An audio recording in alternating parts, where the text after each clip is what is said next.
Hello everyone, कैसे हैं? उम्मीद करता हूँ सभी अच्छे होंगे। तो चलिए इस क्लास 10 सब्जेक्ट हिंदी आत्मकथित कविता से जितने भी सारे ऑब्जेक्टिव क्वेश्चन बनेंगे, सारे क्वेश्चन को बनाने का प्रयास करेंगे। आशा करता हूँ वीडियो आपको पसंद आएगा, और पसंद आएगा तो इस वीडियो को लाइक, शेयर, कमेंट और मोटिवेट करने के लिए इस चैनल को सब्सक्राइब कर सकते हैं। तो चलिए शुरू करते हैं क्वेश्चन नंबर 1 से। क्वेश्चन नंबर 1 पे बोला है कि जो आत्मकथित की कवि का नाम बताना है आपको। बताइए क्या सही आंसर होना चाहिए। तो यहाँ पे जो पिक्चर में भी यहाँ दे रखा है, यहाँ पे देखिए इसका नाम क्या है। इस कवि का नाम है जयशंकर प्रसाद। तो ये ऑप्शन ए में यहाँ पे दे रखा है, देखिए जयशंकर प्रसाद। क्या होगा इसका सही आंसर? होगा आत्मकथित जो कविता, इस कविता के कवि का नाम क्या है? जयशंकर प्रसाद। चलिए क्वेश्चन नंबर 2 की ओर बढ़ते हैं। क्वेश्चन नंबर 2 में बोल रहा है, देखिए यहाँ पे क्वेश्चन नंबर 2, जो कवि है अपने जीवन के किस पक्ष का उल्लेख किया, ये बताना आपको। जो ये जो कविता है जो आत्मकथित, इसमें जो अपने जीवन के किस पक्ष का उल्लेख किए बताना है आपको। तो ऑप्शन है कि सुखद पक्ष का, ऑप्शन बी है दुखद पक्ष का, ऑप्शन सी है बचपन का, या फिर ऑप्शन डी है वृद्धावस्था का। तो बताइए इस क्वेश्चन का सही आंसर क्या होना चाहिए। तो इस क्वेश्चन का सही आंसर होगा ऑप्शन नंबर बी, दुखद पक्ष का। चलिए नेक्स्ट क्वेश्चन बढ़ते हैं। क्वेश्चन नंबर 3 को बढ़ते हैं।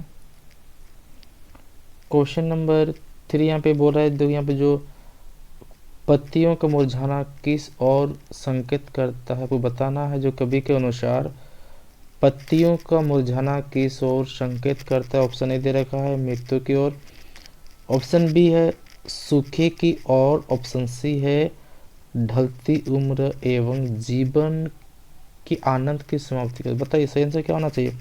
ऑप्शन डी यहाँ पे दे रखा है जीवन की कठिनाइयों की ओर। तो बताइए इस क्वेश्चन का सही आंसर क्या होगा। तो इस क्वेश्चन का सही आंसर होगा,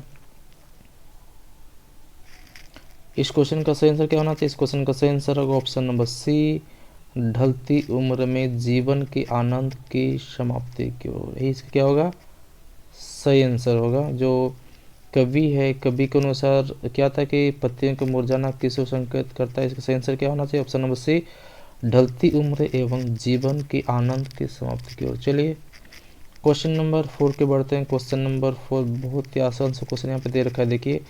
बल्कि जो मधुप किससे कहा, मधुप किससे कहते हैं ये बताना है आपको। ऑप्शन ए है कि मन रूपी भौरे को, ऑप्शन बी है भौरे को, या फिर ऑप्शन सी शहद पीने वालों के, फिर ऑप्शन डी है इनमें से कौन है। तो बताइए फटाफट आंसर करिए, कौन सा सही आंसर होना चाहिए। तो इस क्वेश्चन का सही आंसर होगा मन रूपी भौरे को। क्या कहा गया है, ये जो कवि ने क्या कहा उसको मधुप कहा है। क्वेश्चन नंबर 5 के बढ़ते हैं। क्वेश्चन नंबर 5 यहाँ पे देखिए, जो कवि के अनुसार आपको बताना है ये गागर रीति किससे कहा है, आपको बताना है। और कवि क्या नाम है, जयशंकर प्रसाद।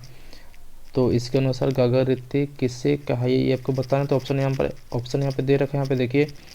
ऑप्शन ए है खाली घड़े को, ऑप्शन बी है अभावपूर्ण जिंदगी को, जीवन को, या फिर ऑप्शन सी अज्ञानता को, या फिर ऑप्शन डी है अपने रिक्त जीवन को। बताइए इस क्वेश्चन का सही आंसर क्या होना चाहिए। तो इस क्वेश्चन का सही आंसर होगा ऑप्शन नंबर डी, अपने रिक्त जीवन को। क्या कहा वो गागर रीति। क्वेश्चन नंबर 6 में यहाँ पे देखिए, क्वेश्चन नंबर 6 बोले जो कवि के जीवन का आधार क्या है ये आपको बताना है। जीवन का आधार बताना क्या है। तो ऑप्शन है कि दुख भरी यादें, ऑप्शन बी प्रेम भरी यादें, ऑप्शन सी है पुराने यादें, फिर ऑप्शन डी है नई यादें। तो बताइए सही आंसर क्या होना चाहिए। तो ऑप्शन बी में यहाँ पे लिख रखा है कि यहाँ पे प्रेम भरी यादें। जो कवि के जीवन का आधार क्या है, प्रेम भरी यादें।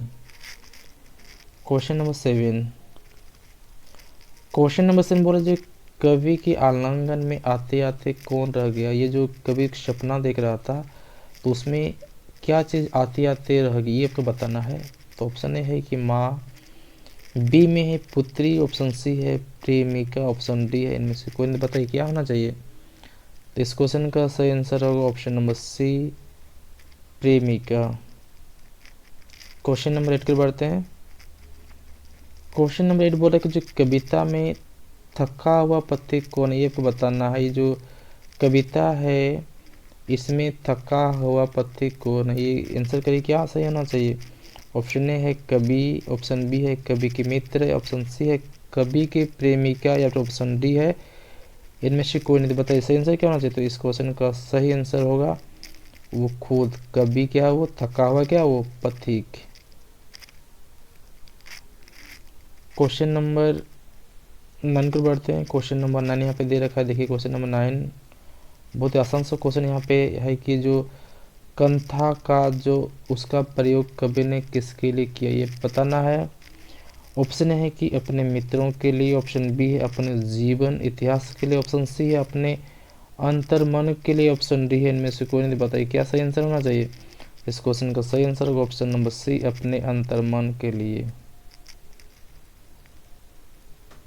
क्वेश्चन नंबर 10 पर बढ़ते हैं। क्वेश्चन नंबर 10 यहाँ पे क्या दे रखा है, यहाँ पे देखिए क्वेश्चन नंबर 10 बोला कि जो कवि की मौन व्यथा किस स्थिति में थी, ये बताना है। तो इस क्वेश्चन का सही आंसर क्या होना चाहिए।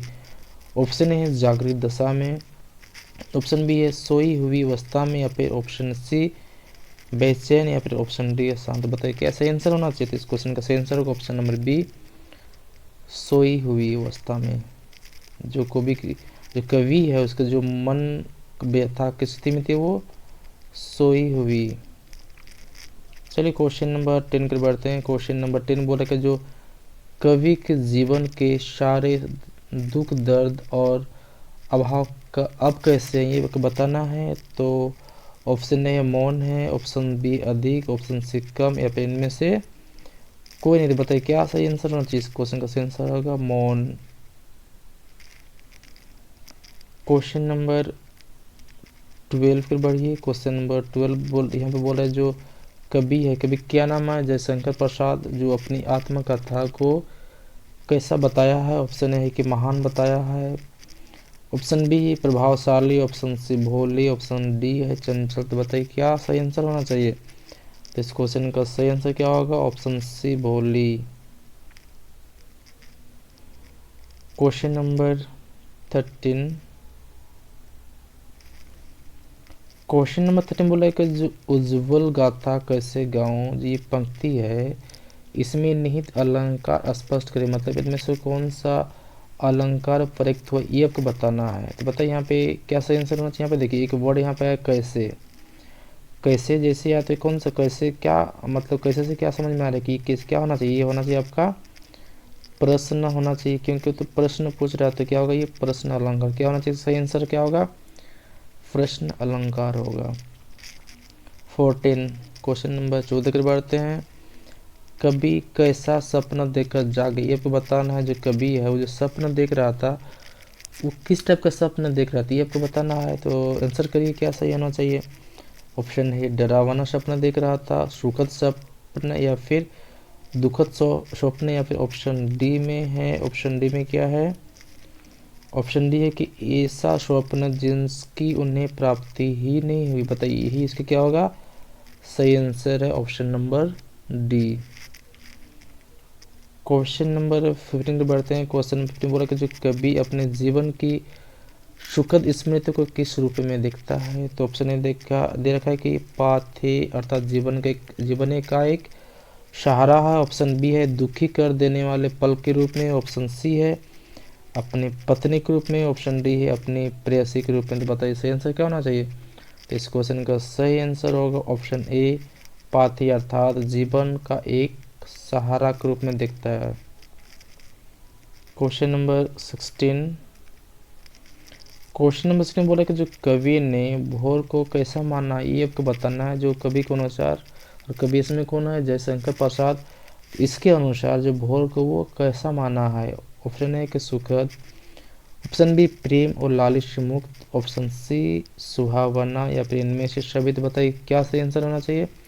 तो इस क्वेश्चन का सही आंसर क्या होगा, इनमें से सभी। जो कवि है जयशंकर प्रसाद, ये भोर को कैसा माना, तो सुखद भी माना था, प्रेम और लालच से मुक्त भी माना था, और सुहावना भी माना था। यानी इनमें से तीनों के तीनों क्या होंगे, इसमें सही होंगे। क्वेश्चन नंबर 17 को बढ़िए। क्वेश्चन नंबर 17 में बहुत से आसान सा क्वेश्चन यहाँ पे दे रखा है। देखिए शिवन को उधेड़ने का अर्थ आपको बताना है। शिवन को उधेड़ने का अर्थ क्या होता है। तो कवि का आंसर क्या होगा, हृदय को चीर कर दिखाना, ऑप्शन बी दिल को ठेस पहुंचाना, ऑप्शन सी है मन में छिपी पुरानी बातों को फिर से याद करना, और ऑप्शन डी है दूध का दूध पानी का पानी कर देना। बताइए सही आंसर क्या होना चाहिए। तो इस क्वेश्चन का सही आंसर क्या होना चाहिए, जो सेवन का उधेड़ना का सही जो अर्थ है क्या होता है, ऑप्शन सी मन में छिपी पुरानी बात को फिर से याद करना। क्वेश्चन नंबर 18 यहाँ पे बोल रहा है जो कंथा जो शब्द है इसका अर्थ क्या होता है, ये आपको बताना है। ऑप्शन ए है कि रास्ता, ऑप्शन बी है प्रियतम, ऑप्शन सी है जीवन, या फिर ऑप्शन डी है गुजर। तो बताइए इसका इस क्वेश्चन का सही आंसर क्या होना चाहिए, बताइए फटाफट आंसर करिए। तो इस क्वेश्चन का सही आंसर होगा ऑप्शन नंबर डी। और गुजरी किसको कहते हैं, गुजरी हम कहते हैं कोई भी जो फटे पुराने जो रंग बिरंगे कपड़े होते हैं ना, उसको जो सिल के कोई ओढ़ना या फिर जो बिछावन बनाया जाता है उसी को क्या कहते हैं हम, उसको क्या कहते हैं, उसको हम लोग गुदड़ी कहते हैं। क्या कहते हैं, गुदड़ी कहते हैं। चलिए उम्मीद करता हूँ आज के सेशन आपको पसंद आया होगा, और पसंद आया तो अपने श्रद्धा से इस वीडियो को लाइक कमेंट शेयर और मोटिवेट करने के लिए इस चैनल को सब्सक्राइब कर सकते हैं। वीडियो देखने के लिए आपको बहुत बहुत धन्यवाद। आपका दिन शुभ हो। जय हिंद जय भारत।